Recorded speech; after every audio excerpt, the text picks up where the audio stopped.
뒤에 또 하나의 시가 있었습니다. 그 당시에는 그 얘기는 없었는데 그 뒤에 시가 뭔가 하면 이태비가 쓴 등 긋는 봉황대라는 시가 그 옆에 또 하나 있었는데 우리 저쪽에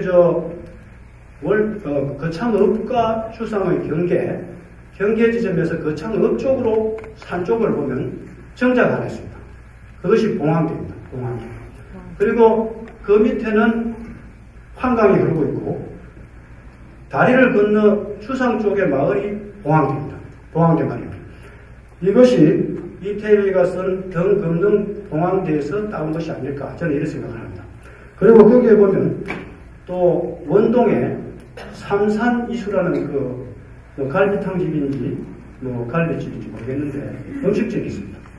그것도 이태비가 쓴 등 긋는 봉황대에 삼산반납 청천의 이수중군 백로주라는 구절이 나오는데 거기에서 상당히 그 시를 아는 분이 삼산 이수를 따서 삼산이수를 했지 않겠냐 이런 생각이 드는데 이 시를 알려면 제가 어디까지 꼭 하겠다는 것이 아니고 이야기를 하다가 시간이 되면 그때 그치겠습니다. 그래서 이 시를 등 긋는 봉황대라는 시를 제대로 이해하려면 그 시대의 그 사회상을 알아야 됩니다.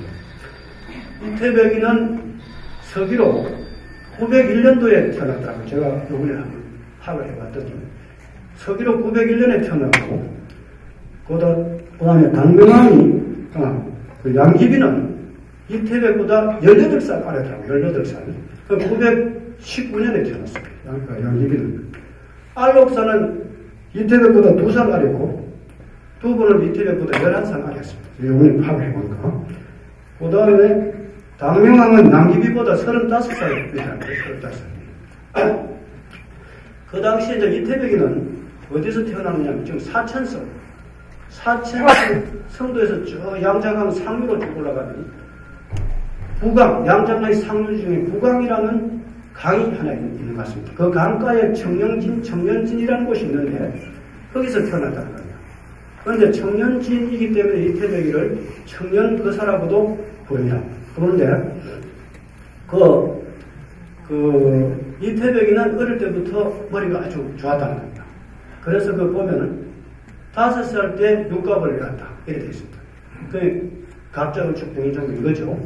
5살 때 육갑을 배웠고 10살 때부터 시를 썼다. 그럼 10살 때 시를 쓴 게 어떤 거냐? 이런 게 10살 때 이태백이가 시를 썼다고 한 것이 봉정사, 제봉정사라는 게 있는데 봉정사는 아마 상당히 높은 곳 해발 한 1000m 지점에 있는 절인 모양입니다. 그래서 10살 때 이태백이가 거기서 봉정사에서 잠을 자면서 시를 쓴 게 뭔가 하면 야숙 봉정사. 봉정사에서 밤을 묵으며 봉정사에서 밤을 세우며 거수 문성진 손을 들어 별을 못 만진다. 너무 높기 때문에 손을 들어 별을 못 만진다. 불감 고성은 감히 큰 소리를 내지 못하는 것은 공경 천상인 하늘나라 천상인이 놀랄까 두려웠다. 이곳에 너무 높으니까 천상인이 옆에 있을 거고 그러니까 내가 큰 소리 내다가는 천상인이 깜짝 놀라지 않겠냐. 그래서 말을 큰 소리 못한다. 이런 시를 10살 때 썼다는 겁니다. 이태백이가. 그리고 15살 때 가서는 한나라에서 시로서 제일로 치던 사마상년을 웃돌 정도였다. 이렇게 됐습니다. 사마상년. 이 사마상년은 한나라의 최고 시인입니다. 한나라 최고 시인인데 이 사람은 자기의 철을 두고 인공 땅에 놀러 갔다가 탕문군이라는 미인을 만나서 돌아오지 않았다. 이런 이야기가 있습니다. 그래서 중국의 옛날 사극에 보면 탕문군에 대한 이야기가 많이 나오고 있습니다. 탕문군이 아니라 사마상에 대한 이야기. 15살 때 벌써 한나라의 최고 시인인 사마상년을 웃돌 정도였고, 그 다음에 20살이 넘어서는 당나라에서 이제 알아주는, 당나라에서 이름이 크게 난 시인이 되었습니다. 그 정도인데, 왜 이야기를 하냐면 이 시를 알기 위해서는 그 당시 사회생활을 하기 때문에. 그 다음에, 양귀비는 아까 말해줬다시피 이태백보다 18살 뒤에 태어났습니다. 7, 8년 후에. 그런데 고등학교 때 제가 배운 바에 의하면, 양귀비는, 두 가지 설이 있습니다. 추신. 그 당시에 장안에서 최고의 명문 집안인 양씨 집안에 따로 태어났다. 이렇게 이야기하는 분이고, 또 하나는 변방의 술집 딸이었다. 이렇게 있는데, 고등학교 때 제가 배운 바에 하면 술집 딸인 것으로 이렇게 알고 있습니다. 그런데, 변방에서 술집 딸이었는데, 그 지역 사령관이 누구냐면 알록산입니다. 알록산. 그래서 그 알록산이가 그 술집에 자주 드나들었다는 겁니다. 그래서 이제 양귀비가 한 두세 살, 요새는 말하면 중학교 한 1학년 정도, 이쯤 되겠죠. 그래서 두세 살. 중학교 1학년 때 벌써 인물이 예쁘고 출중해지니까, 알록산이가 양귀비를 보고, 초생딸이 보름달이 되기를 기다리겠다. 뭐 이렇게 이야기하더라고요. 고등학교 때 선생님이 배우는데. 그래서 그때부터 13살 될 때부터 양귀비를 눈여겨봐죠. 그죠? 그 당시 지역사령관. 변방에서는 지역사령관이 최고죠. 근데 왜 그러면 알록산이가 군인인데 왜 유명하냐면, 알록산도 돌벌족 출신. 터키 북방의 유목민족을 돌벌족이라고 하는데, 우리 고구려하고 연합해서 당나라를 견제하고 해가지고, 그래서 터키에서는 우리나라를 보고 형제국가라고 합니다. 왜냐하면 그때부터 고구려하고 터키가 손을 잡고 당나라를 견제했기 때문에. 그래서 그런데 터키 돌벌족으로서 당나라 장군이 되었죠. 장관 됐는데, 역시 돌벌족의 아간 골철이라는 장군이 당나라를 침범을 했습니다. 침범했는데, 당나라의 여러 장군들이 가서 싸웠지만 전부 패배를 했습니다. 했는데, 알록산이가 가서 아간 골철의 군대를 쳐부수고 아간 골철을 생포를 해왔기 때문에, 당명한 현족이죠. 당명한이 그때부터 알록산이를 내 아들이다. 이랬다는 겁니다. 그만큼 아꼈죠. 그러니까, 비록 군인이지만 황제가 그 정도로 아끼니까 누구든 귀족들이 가시를 못하는 거죠. 옛날에 전두환 대통령이 육군 중령이라도 박정희 대통령이 그냥 복싱할 때는 전두환 불렀다는 거 아닙니까? 전두환 중령을 불러가는 복싱 해설하고 복싱을 같이 보고 이랬다니까. 그러니까 어떤 다른 사람들도 무시를 못하는 거죠. 계급은 비록 낮지만. 그러니까 중앙의 귀족들도 알록산으로 가시를 못했다. 이제 차츰 커서 16살 좀 됐을 때 이제 상당히 괴하 만발했겠죠.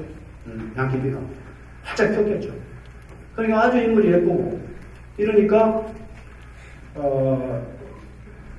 알록산이도 보통 인물 아닌 것 같습니다. 왜냐하면 보통 인물이라면 아마 양귀비를 자기가 데리고 살았을 것입니다. 그런데 알록산이는 뭐라고 생각했냐면, 이 여인을 이용해서 내가 중앙정교를 진출해야 되겠다. 이랬다는 것입니다. 그래서 16살 때쯤 되어서 중앙에 그 당시 최고의 귀족 집안인 양씨문 중에 양현념이라는 사람을 따로 입적을 시켰습니다. 그러니까 이제 최고의 귀족 집안에 입적이 되니까 임을 내보겠다. 출세하기 쉽겠죠. 그래서 가문을 배웠다는 겁니다. 춤도 배우고 노래도 배우고 상당히 출중했다는 것입니다. 여러 가지로. 춤도 잘 췄다는 겁니다. 그래 이제 했는데 그때 이제 당명항의 18째 아들인 수왕이라는 사람이 있어요. 중국에는 황제가 있고 왕이 있죠. 황제는 중국 전체를 다스린 최고 권력자고, 왕이라는 것은 하나의 지방관입니다. 우리나라로 말하면 대통령 밑에 있는 도지사 이런 그걸 보는 거죠. 그리고 우리나라에서는 왕이라고 불렀죠. 황제라고 잘 안 불렀죠. 고종 황제, 순종 황제 불렀습니다만, 그것이 중국을 좀 의식해서 이쪽에도 황제 하나 정도 더 쳐들어오니까 골치 아픈 거죠. 중국이 큰 나라가 쳐들어오니까. 요새 같으면 무기가 발달해서 많은 군사가 있어도 무기를 가지고 대항할 수 있지만, 옛날에는 총칼이 없고 그냥 활 이런 거니까 숫자 많은 사람이 이기기가 쉽죠. 그러니까 많은 떼거리들이 또 쳐들어오면 골치 아프니까 그냥 우리는 왕할 때 쳐들어오지는 마라 이겁니다. 결과적으로. 그래서 우리나라에서 왕이라고 부르죠. 그런데 당명황의 그 18자들인 수왕이 있습니다. 수왕의 비를 간택하는데 양귀비가 출전했어요. 해가지고 다는 간택이 됐습니다. 그래서 당명황의 18째 며느리가 된 것입니다.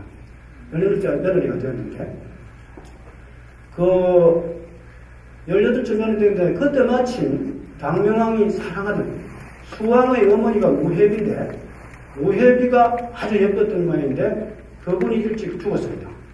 죽었는데 죽은 이유는 젊을 때 죽으면 대체로 암 아니겠습니까? 요새는 말하면. 그러니까 암 같은 것이 아닐까 싶은데 어째 뭐 병은 뭐 때문에 죽은지 모르지만 우혜비가 죽었어요. 그래서 당명황이 아주 쓸쓸해야 외로워할 그 무렵에 장생전 궁궐에 개나리가 핀 화단에 절세의 미인이 서 있는 겁니다. 당명황이 보니까. 저게 누구냐 이렇게 됩니다. 그런데 며느리도 한 5째까지 며느리 정도는 이래 어떻게 생겼는 거 얼굴이라도 보시면 18째 며느리 이래 되면 관심 없는 거죠. 너희들끼리 해라 이거죠.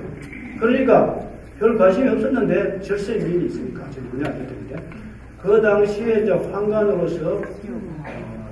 황관으로서 최고 권력자 요새 말하자면 황제 다음으로 권력자 요새 말하면 비서실장 겸 경호실장 뭐 이쯤 될 거 아닌가 싶습니다. 그런 사람으로서 고력사라는 사람이 있었는데 이 고력사가 보니까 당명황이 저 여자한테 빠졌다. 딱 보니까 눈치 보니까 알겠다는 거죠. 그래서 그때부터 당명황은 갈등에 쌓입니다. 며느리를 데리고 살아서는 안 된다는 그런 윤리관이 있고 그 다음에 며느리지만은 데리고 살 수밖에 없다 하는 그 육체적인 욕망 사이에서 갈등을 일으킨 겁니다.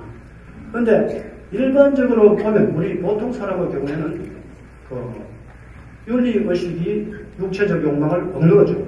그렇기 때문에 별탈 안 나고 며느리를 어떻게 데리고 살아 내가 이런 거 말 텐데 자기의 뜻대로 모든 것이 되는 그 황제 최고 권력자 입장에서는 그게 좀 다른 것 같습니다. 그래서 처음에 갈등을 일으키다가 나중에 당명황이 안 되겠다. 아무리 며느리 주는 내가 데리고 살아야 되겠다. 이랬다 겁니다. 그걸 눈치챈 고력사가 아이디어를 냈습니다. 지금 양귀비를 데리고 살면 백성들로부터 지탄을 받는다. 그러니까 지금 수왕의 비니까 지금 수왕의 어머니가 돌아가 있으니까 시어머니가 돌아간 거예요. 당신의 시어머니가 돌아가 있으니까 당신은 절에 가서 명복을 빌라. 이래 됩니다. 그러니까 3년간 명복을 빌라. 이래 됩니다. 그런데 거기에 절이 불교의 절은 그냥 절이라고 하는데 도교의 절은 도관이라고 부르고 도관. 그 다음에 중을 도사라고 해요. 도사. 그래서 그때부터 양귀비는 태진도사라는 이름으로 시어머니의 명복을 빌으라는 명목으로 절에 가서 이제 중이 된 거죠. 중이 됐어요. 3년간 몸을 깨끗이 씻으라고 합니다. 내 아들하고 니하고 관계가 니 끝나갔죠. 그럼 내가 데리고 살겠다. 이런 거죠. 말하자면. 그래서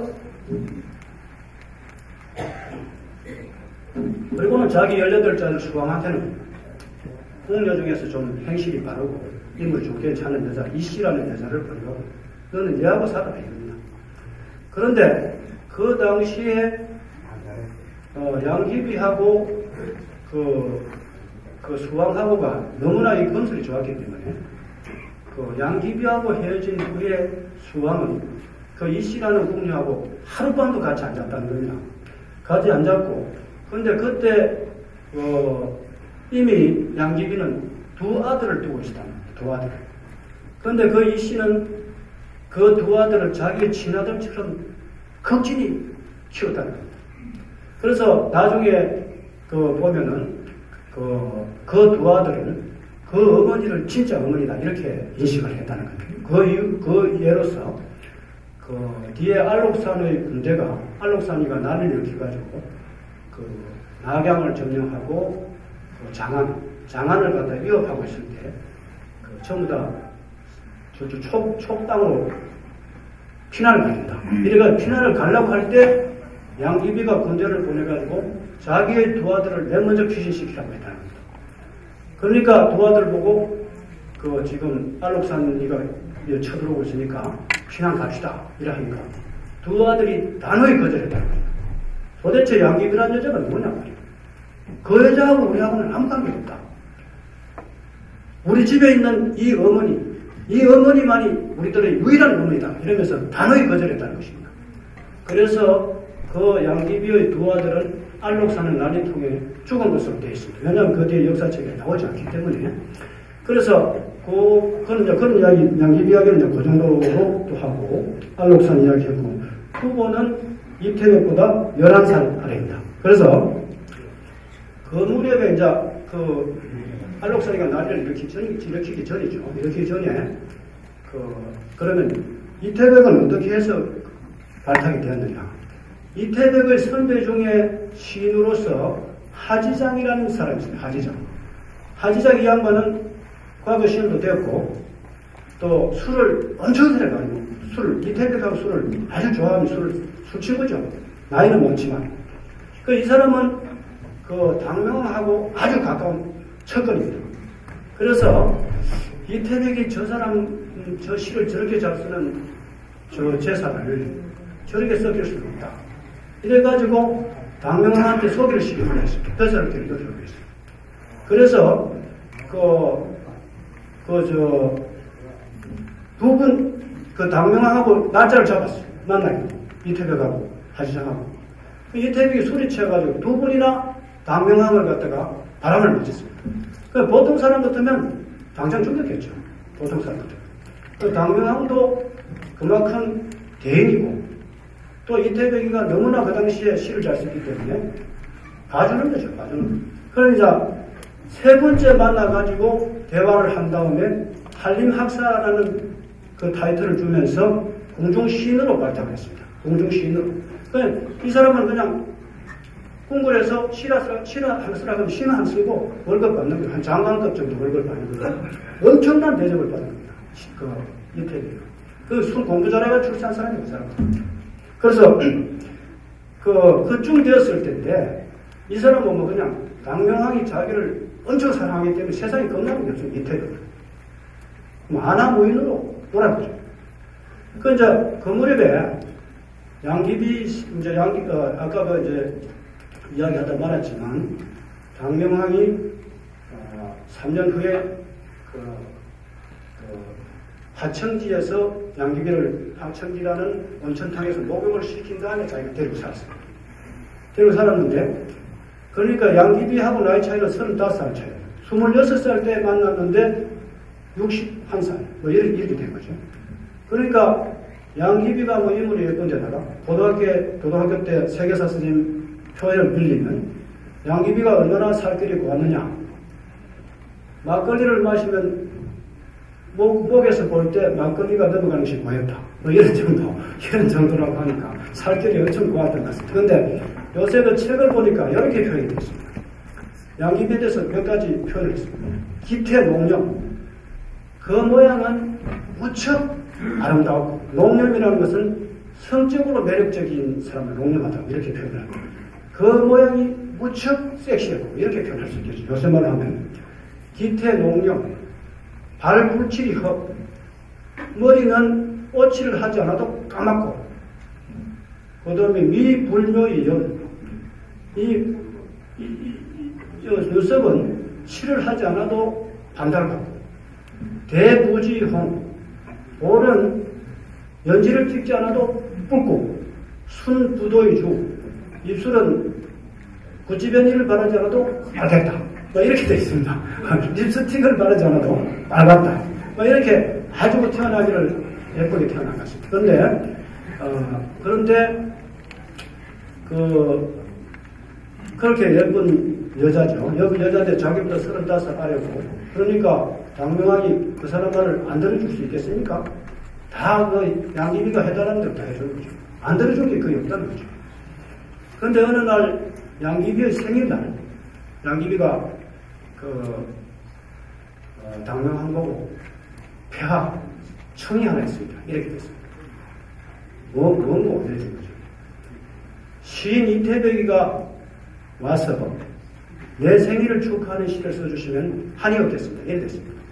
그러니까 왜 양귀비는 이태백이를 짝사랑했냐 하면 자기가 크면서 이태백이의 시를 읊으면서 큰 겁니다. 그러니까 우리가 예를 들면 중학교 초나 이럴 때 보면 달밤에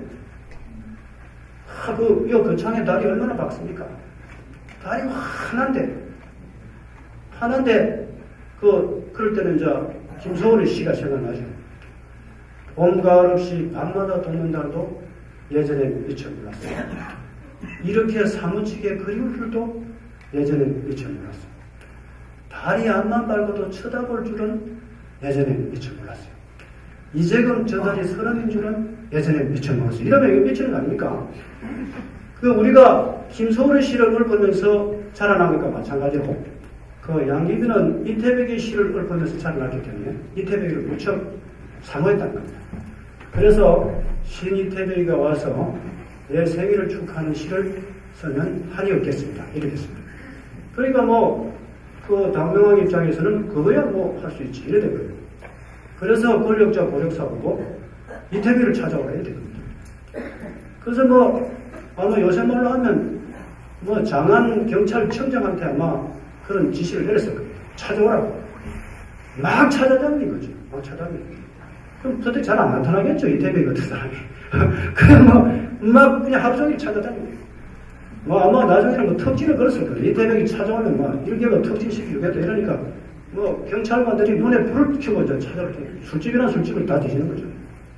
그런데 한번 저쪽 강을 건너서 어느 흔한 변두리, 장안에 어느 변두리에 가니까 골목길로 가니까 누군가가 술집 안에서 고래고래 감을 지르더라는 겁니다. 저기 혹시 이태백이 아닌가 싶어요. 들어가 보니까 이태백이가 거기에서 한 사흘 정도 옷도 안 갈아입고 들어 누워가지고 천정을 쳐다보고 소리 취해가지고 고래고래 감을 지르더라는 겁니다. 그래가지고 그 사람은 아마 크게 좀 혜택을 봤을 겁니다. 발견한 사람들. 그래서 고력사한테 이야기해 줬어요. 최고 권력자. 또 고력사가 와서 이태백이 보고 뭐라고 했냐면 천자께서 찾으신다. 황제 보고 천자라고 하죠. 하나님 아들이라는 뜻이죠. 예수님 정도 되겠죠. 그래서 천자께서 찾으신다. 이래 됐습니다. 하니까 이태백이가 누워서 뭐라고 했냐면 당명하는 중국의 천자지만 나는 주중 천자다. 술 가운데서 내가 천자다. 이겁니다. 누가 누구를 뭐라고 하나? 이래 된 겁니다. 그러니 권력자 입장에서는 기가 차는 거죠. 저 자식을 당장 죽여버릴까 이런 생각이 드는 거죠. 들지만은 황제가 찾아오라 했고, 그 다음 두 번째는 저런 놈을 내가 여기서 죽이면 불법이 되니까 천자한테 보고를 해가지고 합법적으로 죽이겠다. 이래가지고 그대로 놔두고 당명왕한테 가서 이야기했습니다.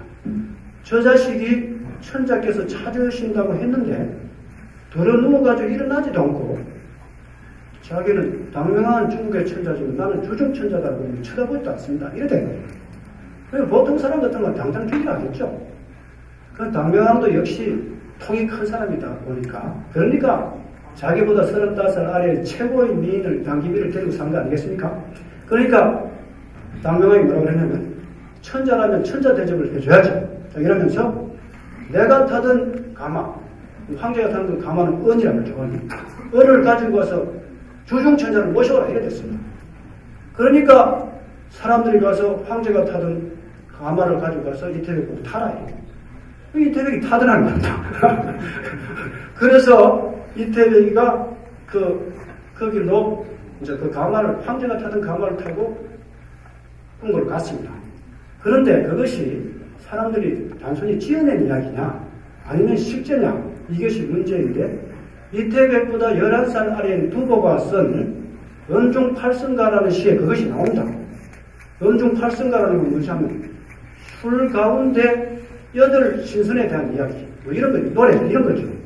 그 중에서 그 이태백 편에 대해서 어떤 게 나오냐면 201두 시 100편 200은 술 한 말의 시가 100편 장안시가 주가면 장안의 술집에서 잠을 자면서 천자홀의 불상선 천자가 불러도 배에 오르지 않고 아마 배에 타야 강을 건너가지고 그 궁궐로 들어가는 것입니다. 천자가 불러도 배에 오르지 않고 자칭 신시 주중선 자칭 신은 술 가운데 신선입니다. 이렇게 말했다는 겁니다. 그런데 왜 그러면 술 가운데 천자다 이렇게 표현을 두고가 안 했겠느냐 내가 한번 생각을 해봤는데 만약에 이태명이가 술 가운데 천자다 이렇게 했다면 이 역적이 되는 겁니다. 그러니까 두보 입장에서 자기가 존경하는 선배 시인을 갖다 보호하기 위해서 자칭 신시 주중 자칭 신은 술 가운데 신선입니다. 이렇게 살짝 바꿔서 표현한 게 아니겠나 저는 이렇게 생각합니다. 그래서 어쨌든 그런 시가 있는 걸로 봐서 황제가 오락하는 걸 거절한 것은 확실한 것 같습니다. 그래가지고 이태백이 궁궐에 들어가가지고 궁궐에 들어가자마자 며칠간 갈아 신지 않은 그 벗은을 최고 권력자인 고력사 코에다 바짝 덮대면서 벗겨라. 이태백 입장에서는 고력사 같은 건 무슨 거예요? 저게 환관밖에 안 되고 저게 손 아부해가지고 권력 잡은 놈인데 내가 저런 놈들하고 어떻게 갔나 이겁니다. 그러니까 그걸 갖다 자기가 벗은을 딱 들어가지고 코에다 고력사의 코에다 벗겨라. 고력사 입장에서는 기가 차죠. 지금 아무것도 아닌 놈이 자기 입장에서 봤을 때. 요새 우리말 하면 저 자식이 죽으려고 한장을 했다. 이런 거겠죠.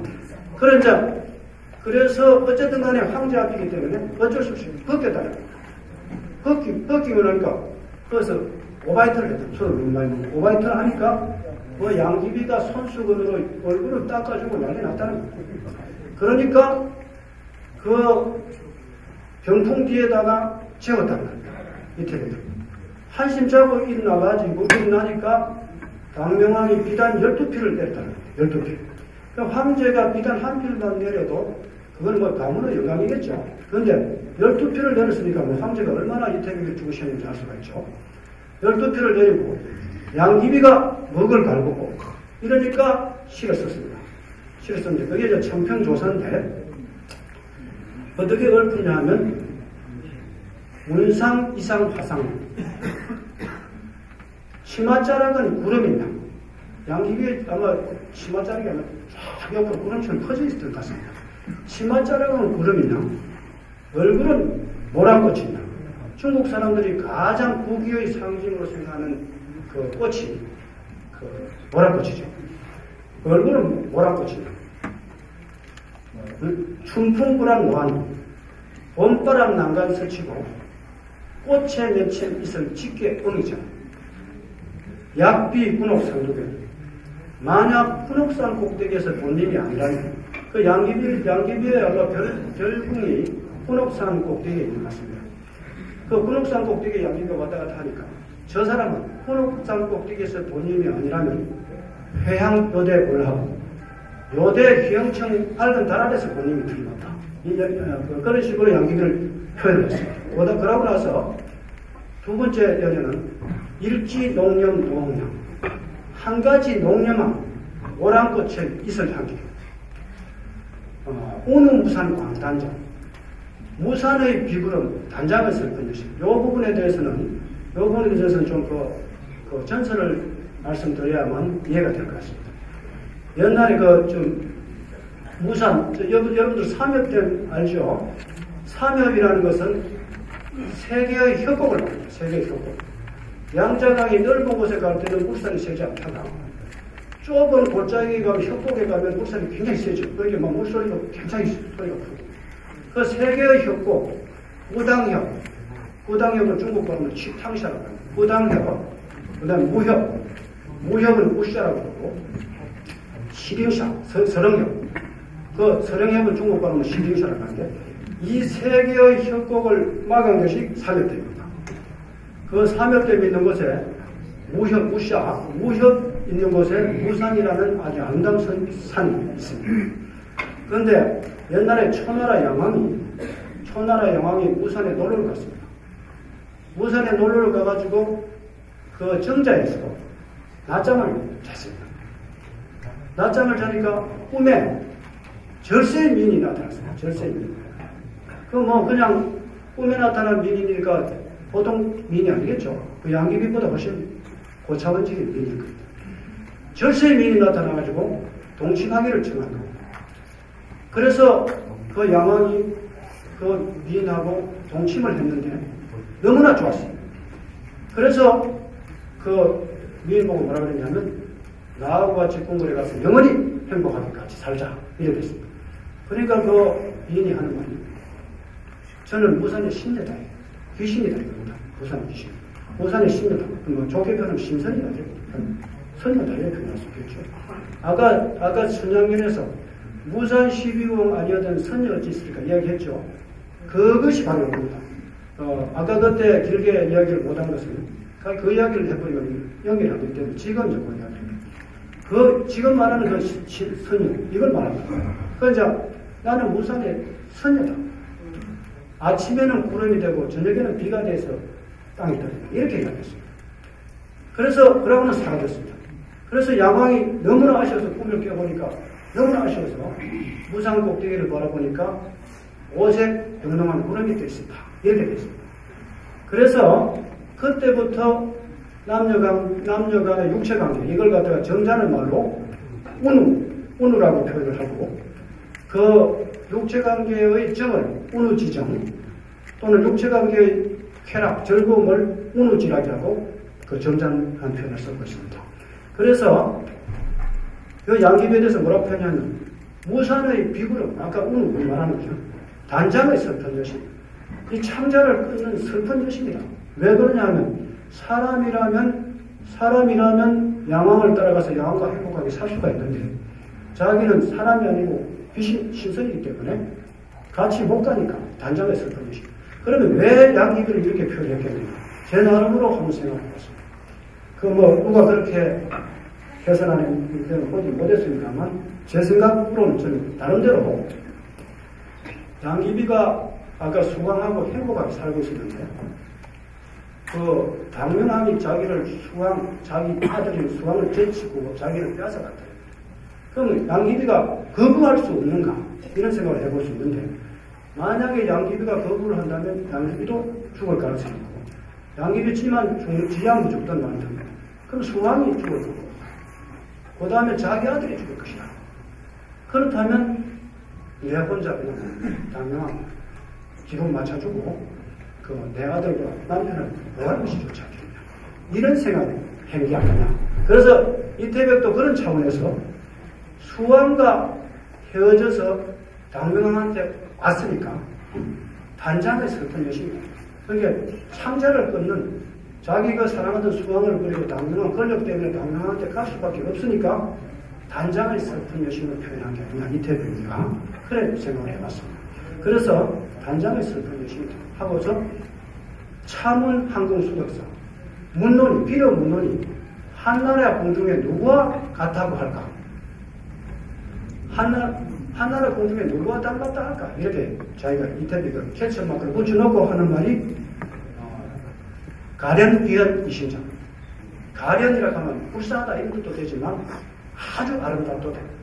이렇게 청순 가련들 여자들 아주 청순하고 예쁜 여자를 청순 가련들이라고 하는데 아름답구나 예쁘구나 마치 조변이가 새로 화장을 하고 앉아있는 것 같구나 이런 표현을 썼습니다.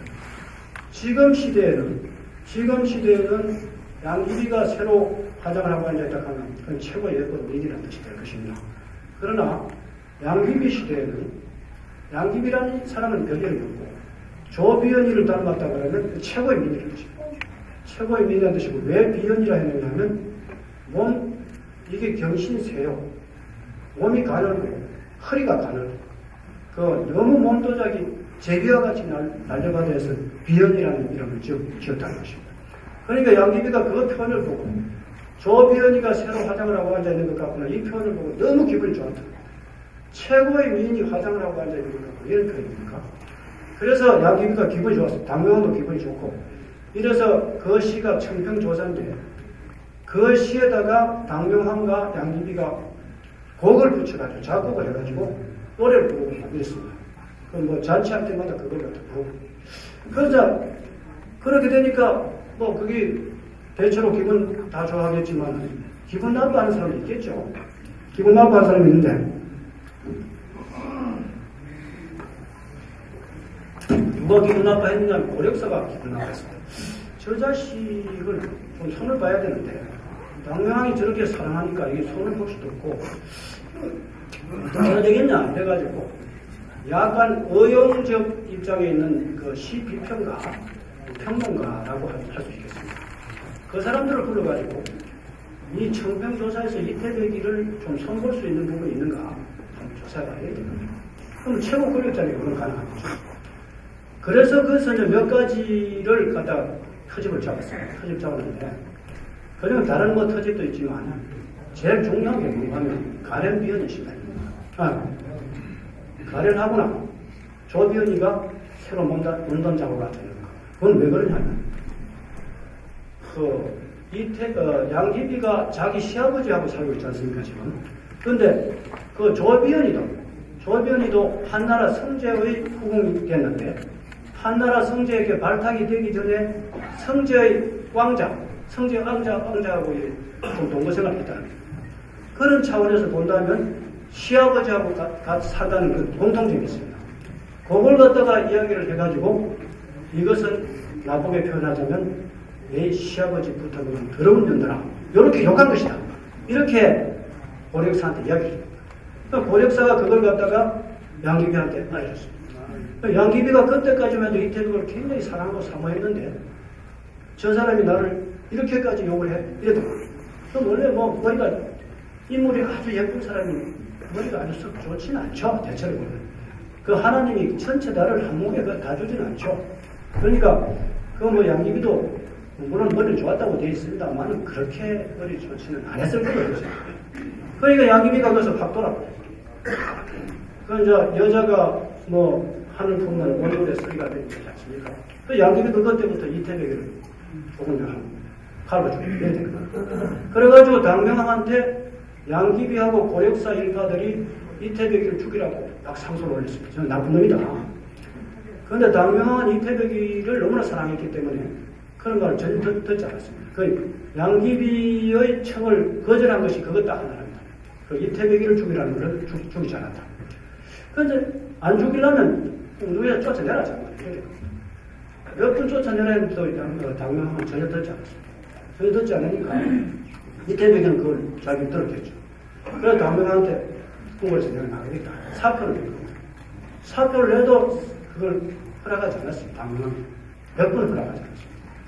그런데 당명왕도 나중에 생각해보니까 저 사람을 궁궐에 오래 놔두면 틀림없이 고력사나 양귀비 이 사람들이 해코지를 할 것이다. 이래 판단합니다. 그러니까 이태백이를 보호하기 위해서 저 사람을 내보내야 되겠다. 이래 됩니다. 그래서 이태백이를 그러면 꼭 그렇다면 나가라. 사직을 허가하면서 칙령을 내렸습니다. 무슨 칙령이냐면 전국의 태수단체, 우리나라만 그렇습니다. 이태백이가 가는 곳에는 무조건 이태백이가 술 마시기 싫다 할 때까지 술을 받아라. 이겁니다. 그리고 떠날 때는 반드시 노자를 줘라. 이래 두 가지 칙령. 그건 법입니다. 그 당시에 황제의 명령이 바로 법이죠. 그 이태백이는 가는 곳마다 돈 걱정은 안 해도 되는 겁니다. 뭐 어디 가면 술 받아주고 떠날 때는 노자 주고 활자가 엄청나게 좋은 거죠. 실제로. 아까도 말했지만 술 공부 잘해가 출세한 겁니다. 여러분들도 아들님들이 공부 잘하면 이태백이가 제대로 대접을 받을 수 있습니다. 그래서 그 이태백이가 궁궐에서 나왔습니다. 나와가지고 이곳저곳 떠돌이 방랑이 시작되었죠. 방랑이 시작되었는데 그 회음현이라는 그 고을에 그럼 현이니까 조금 분보다 적은 거죠. 회음현이라는 고을에 갔을 때 그 이태백이가 나귀를 타고 회음현감의 뒷뜰을 나귀를 타고 갔다는 겁니다. 그게 뭐 요새 말하면 뭐 아니 면보다 좀 큰 거니까 그 면장 뒷뜰을 갖다가 나귀 타고 갔죠. 그러니까 이런 건방진놈이나 이래가 이태백이를 체포를 해가지고 꽁꽁 묶어가고 현감을 데리고 갔습니다. 그러니까 현감이 물었어요. 야, 너 왜 막 건방지게 그 동원 뒷뜰에서 나귀를 타고 다니나? 이렇게 물었습니다. 이태백이가 그걸 한시로 읊었는데 저 기억이 잘 안 납니다.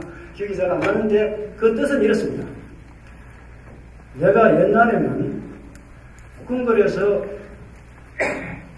토했고, 궁궐에서 토하니까 양귀비가 손수건으로 내 얼굴을 닦아줬고, 또 황제가 먹던 사성국물을 내가 마셨고, 그 다음에 양귀비가 먹을까요? 황제가 나한테 비단 12편을 내렸다. 나는 궁궐에서도 말을 타고 다녔다. 그런데 배후면 뒷뜰에서는 나기도 못하게 하는가. 이렇게 시로 읊었습니다. 그러니까 현관도 알 거 아닙니까? 저 사람이 누구 있다고 시원한 거 보면 누군지 알 거 아닙니까? 뛰내려가지고 그대로 포성을 풀어주면서 사죄를 하고 잘못했다. 이때 얘기를 상자에 앉히고 그랬다는 그런 이야기였습니다. 그랬을 때에 이제 금능은 지금 뭐냐면 난징이에요. 난징은 육조의 도업지였죠. 그 삼국시대의 오나라, 동진, 송제, 양진, 그 육조라고 하죠. 이것도 역시 고등학교 때 세계사 시간에 배웁니다. 그러니까 오동진, 송제, 양진 이거 순서대로 외워야지. 뭐 거꾸로 뭐 동진, 오 이런 거 다 틀리죠. 그 객관식 시험에 어떻게 나오느냐면 그 육조의 순서가 맞는 것을 밀어놓고 오동진, 송제, 양진이 맞는데 그걸 갖다 진하고 뭐 송하고 바꿔놓고 뭐 안 외우면 틀리는 거죠. 그러니까 그거 안 외우면 뭐 암기 안 하면 다 틀리는 거예요. 그러자 그 육조의 도업지가 지금 삼국시대 때는 건업이라고 불렀고 그 당시에 당나라 때는 금능이라고 불렀습니다. 우리 저쪽 김천 어디로 넘어가면 금능 있죠. 금능군. 지금은 김천으로 시로 됐나요?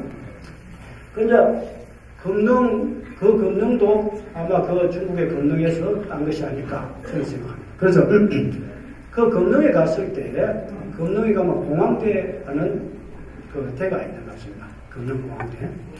저는 그거 안 가봤습니다. 가봤는데 지금 이것은 저쪽에 거창읍과 추상의 경계에 있는 원동의 공황대를 생각하고 들으면 좀 이해가 잘 될 것입니다. 그런데 옛날에 도업지라도 지금 도업지가 아니면 그건 폐허가 되고 말이죠. 예를 들어서 경주 같은 거 보면 옛날 신라시대 때 거의 천년 도업지지만 지금 가보면 서울에 비하면 확 떨어지죠. 이거와 마찬가지로 금능도 육조의 도업지였지만 당나라 때는 도업지가 아니었기 때문에 상당히 황폐해져 있었습니다. 그래서 이태민이 금능공황대에 올라가고 시를 읊었는데 그게 뭐냐면 공황대상 공황입니다. 옛날 공황대회는 공황이 뭐랄까요? 공그대공 강절. 공황은 가고 해만 나무. 강물만 적고 그 밑에 강물이 운동에 오면 강물이 밑에 그렇죠. 그러고 나서 오궁하초 외유경. 옛날에 오나라 시대 때도 이 금능이 도업지였는데 오나라 시대의 화초는 오나라 궁중의 화초는 외유경 잡초 속에 묻혀있고 지금은 폐허가 됐다는 얘기죠. 옛날에 궁중의 화단은 막 엄청나게 잘 깎았을 텐데 그 오나라 궁중의 화초가 지금 잡초 속에 묻혔으니까 그 폐허가 됐다는 얘기죠. 오궁하초 외유경 진대이간 쓰고 진나라 시대의 옥과 갓 그러니까 인걸들을 말합니다. 진나라 시대의 인걸들은 오궁하초 외유경 진대이간 쓰고 진나라 시대의 인걸들은 옛 무덤을 형성합니다. 다 죽었다는 거죠. 삼산반락 청천에 그곳에 아마 삼산이라는 산이 있는 것 같습니다. 세계의 봉우리가 있는 것 같습니다. 삼산은 그 중간에 구름이 끼어있기 때문에 이 세 봉우리가 푸른 하늘에 떨어져 나간 것 같이 보는 거죠. 삼산은 반점 푸른 하늘에 떨어져 나가고 이수중분 백로주 이수는 백로주 때문에 두 갈래로 갈렸다. 그러니까 그 백로주라는 것도 아까 말씀드렸다시피 주라는 것은 웃음을 말하는 거죠. 그 이수가 이제 쭉 물이 흐르다가 여기에서 이쪽으로 흐르고 이쪽으로 흐르니까 두 갈래로 갈라진 거죠. 이수 중분 백로주. 이수는 백로주 때문에 두 갈래로 갈라진 거예요. 그러니까 아까 그 원동의 갈비탕 집 이름이 삼산이수라고 했죠. 삼산반락 청춘의 이수중분 백로주에서 삼산과 이수를 딴 것이 아닐까 제 생각입니다. 그래서 이수는 백로주 때문에 두 갈래로 갈렸다. 총이 부은 능패 대체로 뜬구름이 해를 가릴 수 있기 때문에 그건 뭐냐면 뜬구름이라는 것은 간신배들을 말하는 겁니다. 요새 뭐 흔히 그런 말하죠. 십상시. 그 삼국시대 때도 보면 십상시라는, 중국의 삼국시대 십상시가 있었죠. 장량, 당구 이런 내시들, 황관들이 황제를 딱 둘러싸가지고 딴 사람 접근을 못하게 하죠. 못해가지고 정치를 저거 만들어 농단을 하는 거죠. 그게 삼국시대 때 한나라 후한 시대에 그 사람들이 정권을 오로지 농단했습니다. 그 십상시 요새 그런 말을 하죠. 그러니까 이 십상시들 같이 이 사람들이 그게 바로 총이 부은 뜬구름이에요. 대체로 뜬구름이 해를 가릴 수 있기 때문에 임금님은 총명을 가릴 수 있기 때문에 대체로 간신배들이 임금님은 총명을 가릴 수 있기 때문에 여기서 간신배들은 누구겠어요? 고력사, 양희비파 이런 사람들을 말하는 거죠. 그러니까 대체로 뜬구름이 해를 가릴 수 있기 때문에 장안불견 사유수 장안을 못 보게 되니까 근심에 쌓이게 됩니다. 이런 시를 공황대에 올라가서 썼습니다. 그것이 아까 남정이라는 곳에 아까 말한 등황암과 등건능 공황대 두 개의 시가 쓰여 있습니다. 그게 이제 그 창에서 나왔던 것이고